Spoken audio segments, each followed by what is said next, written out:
পৃথিবীতে চাঁদের দেশে কোনো গাছ নাই, তাই চাঁদের দেশে কোনো অক্সিজেন নাই, বা কোনো মানুষ সেখানে যাইতে পারে না, বা বসবাস করতে পারে না, বা সেখানে নিঃশ্বাস ফেলতে পারে না।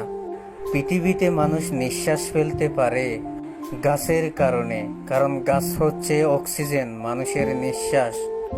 মানুষের কাছে গাছেরও কিছু গুণ আছে, বা মানুষের কাছে মাটিরও গুণ আছে, বা মাটির কারণে দাঁড়াইতে পারে, বা গাছের কারণে অক্সিজেন নিতে পারে, নিঃশ্বাস নিতে পারে।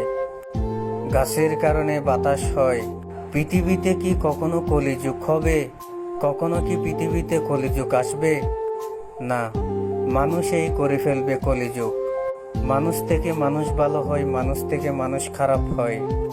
পৃথিবীতে মানুষেরাই মানুষ হয়ে মানুষ চিনতে ভুল করে, বা পৃথিবীতে যে মানুষগুলো অমানুষ হয় সেই মানুষগুলো কিন্তু দেখতে মানুষের মতোই।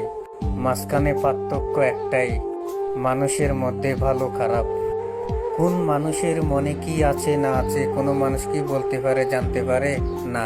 কারণ মানুষের মনে মানুষ ঢুকে দেখতে পারে না, তাই মানুষের মনে কি থাকে মানুষ জানতে পারে না। তাই ভালো কাজের ফল হয় ভালো, খারাপ কাজের ফল হয় খারাপ। এটা হচ্ছে আসল কথা।